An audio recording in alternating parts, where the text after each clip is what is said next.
안녕하십니까, 정혜태입니다. 잔혹하게 파괴되는 가정, 한국 미래에 있나? 네, 요즘에 한국 가정이 아주 잔혹하게 파괴되는 그러한 사례들이 너무나 많습니다. 이 급격한 금리 인상, 이걸 통해서 극단적인 빈부 격차가 만들어지고 가정과 기업들이 붕괴되고 있는 거죠. 이 경제적 위기는 가정을 파괴하게 되고, 또 대한민국의 잘못된 교육, 1류대, 2류대, 3류대, 지방대, 이런 신분 계급화 시키는 이 잘못된 교육이 욕심과 이기심을 부추겨 가지고 인간의 기본 본성까지도 무너뜨려서 사람이 짐승처럼 돼버리는 그러한 상황으로 가고 있는 거죠. 네, 그래서 지금 여기도 보면은 뉴스원에서 잔소리 불만 흉기로 아버지를 살해했다라는 거죠. 그리고 또 유기까지 했고, 네, 이런 아들이 무기징역을 받았다라는 거예요. 치밀한 계획도 세우고 시체 은닉 장소를 확인도 했다라는 것입니다. 있을 수 없는 일들이 벌어지는 거죠. 아버지하고의 어떤 관계가 뭐 예를 들어서 힘들다 그러면은 서로 아름답게 헤어지는 게 낫죠. 네, 이런 식은 자신도 파멸하고, 그리고 이 아버지도 얼마나 억울하시겠습니까? 예? 아들한테 이렇게 생명을 빼앗긴다라는 것이 있을 수 없는 천륜과 인륜이 무너지는 그런 사회, 이것이 일상화되고 있는 대한민국의 모습이다라는 거죠.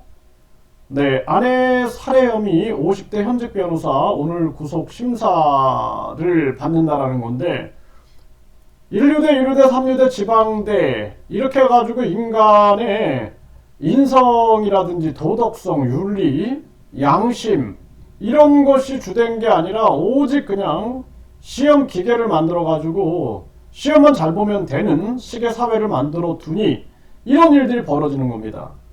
그러니까 변호사라면 더더욱 이 아내 살해 혐의를 받아서는 안 되는 거죠. 도리어 이런 사건들을 변호해야 할 사람들이 이런 일들이 터지고 있는 것입니다.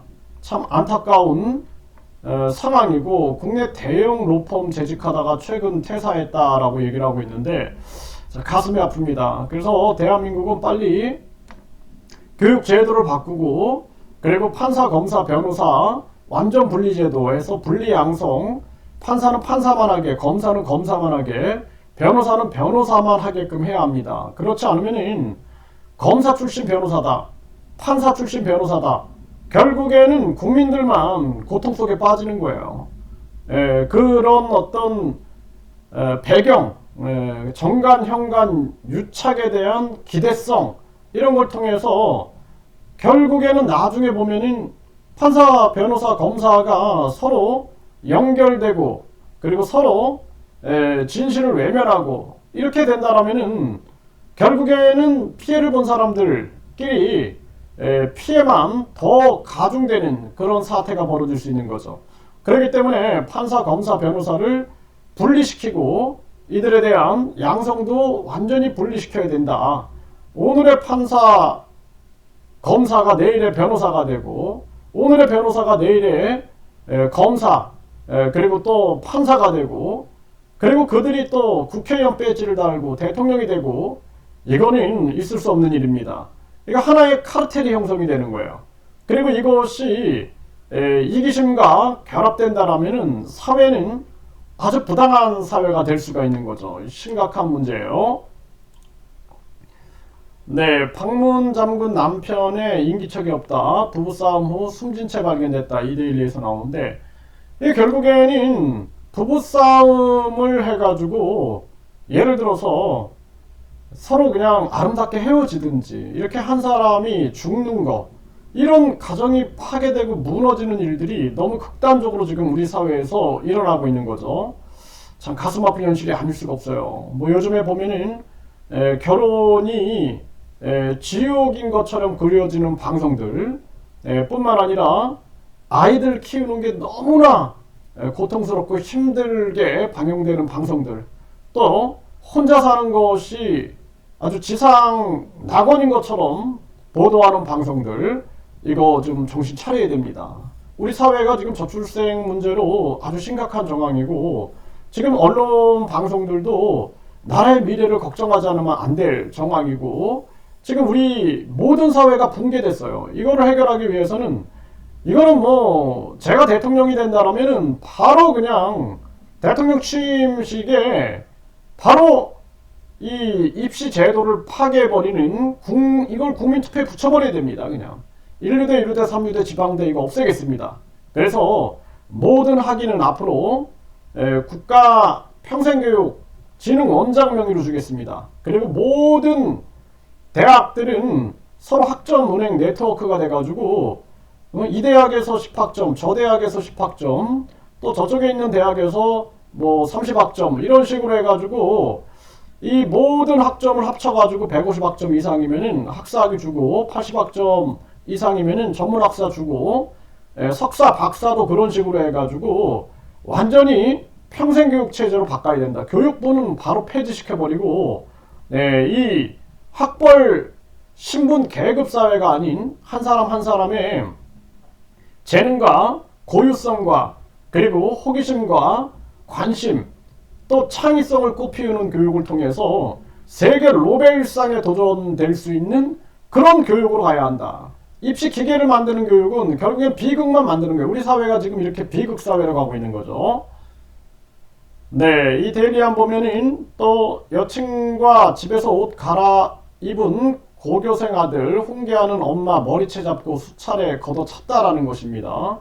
그러니까 엄마가 이 문제를 지적하니 엄마의 머리채를 잡고 유리문에 밀치고 넘어뜨리고 수차례 걷어찼다라는 것입니다. 이렇게 되면은 사실상 이게 보람이 없는 거죠. 보람이. 그러니까 우리가 가장 중요한 것은 교육이라는 것은 사람을 만드는 거예요. 짐승들 보세요. 짐승들이 윤리와 도덕이 없으면 어떻게 합니까? 서로 막 잡아먹고 막 물어뜯고 난리를 치죠.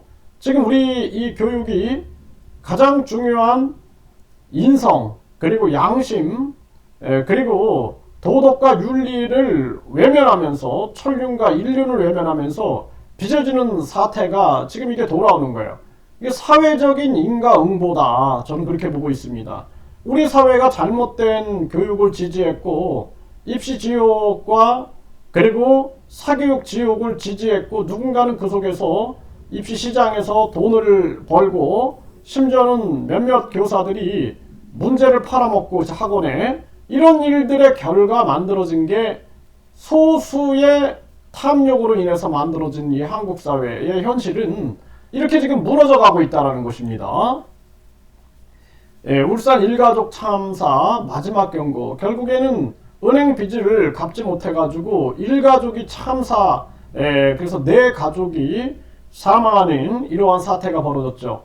네, 이게 지금 대한민국의 현 주소다라는 것입니다. 그래서 정치꾼들이 지금 정치꾼들이 보면은 탐욕과 이기심에 빠져 있죠.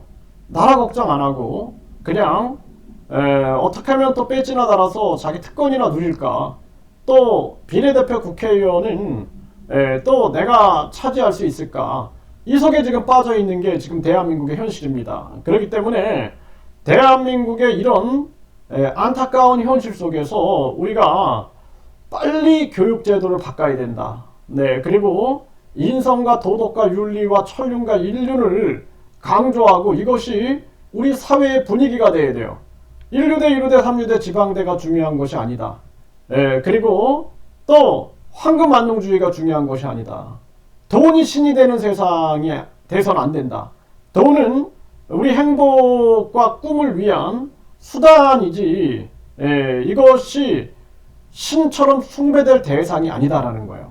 또 외모도 마찬가지죠. 외모는 개성인데 외모 지상주의로 빠져가지고 지금 많은 이 의료계도 피부과라든지 성형이라든지 이쪽에 주목을 받고 지금 저출생으로 인해서 소아과들은 많은 아이들이 대기를 해야 하는 그런 사태가 벌어진다는 거예요. 모든 게 지금 돈으로 움직이는 거죠. 그래서 우리 사회에서 교육, 주거, 법무, 의료는 돈의 논리에 의해서 움직여서는 안 됩니다. 네, 그래서 교육은 완전히 공교육이 자리를 잡아서 사교육 없는 세상을 만들어야 되는 것이고, 그리고 평생교육 체제로 가야 하는 것이고, 그 다음에 의료도 마찬가지예요. 공공의대, 공공의료로 가야 됩니다. 네, 의료가 장사가 되면 안 돼요. 나라 망하는 겁니다. 그거는. 그리고 또 법무도 마찬가지예요. 그래서 제가 말씀드렸던 것처럼 변호사들이 돈을 지향하게 되면 망하는 겁니다. 그 나라는 망하는 거예요. 그렇기 때문에 변호사들도 돈이 아닌 사회 정의를 세우는데 초점을 맞춰야 됩니다. 그러기 위해서는 우리가 이 법무적인 부분들도 공공법대, 그 법무화 시켜야 됩니다. 그렇지 않으면 안 된다. 저는 그렇게 보고 있고, 그 다음에 주거도 마찬가지죠. 주거를 가지고 장사하면 안 됩니다. 그래서 우리가 주거에 대해서는 1가구, 1주택 주거에 대해서는 최저리 1%대의 최저리로 이 대출을 해줘가지고 사람들이 앞으로 살아가는 데 있어서 이것을 우리가 생존의 위협을 받아서는 안 된다. 이거 문제 해결하게 되면은 저출산 문제도 해결돼요. 그런데 아이 태어나면은 주거할 곳도 없고, 뿐만 아니라 양육비가 많이 들어가고 또 교육비가 많이 들어가고, 이런 정황에서 대한민국은 망하는 길로 가는 겁니다. 앞으로 대한민국은 완전히 외국인 세상이 되고, 중국인들에 의해서 완전히 장악되고, 또 외국인들에 의해서 장악되고, 그리고 또 이슬람 교도들에 의해서 또 장악되는 그런 상황이 만들어질 수 있다라는 거예요.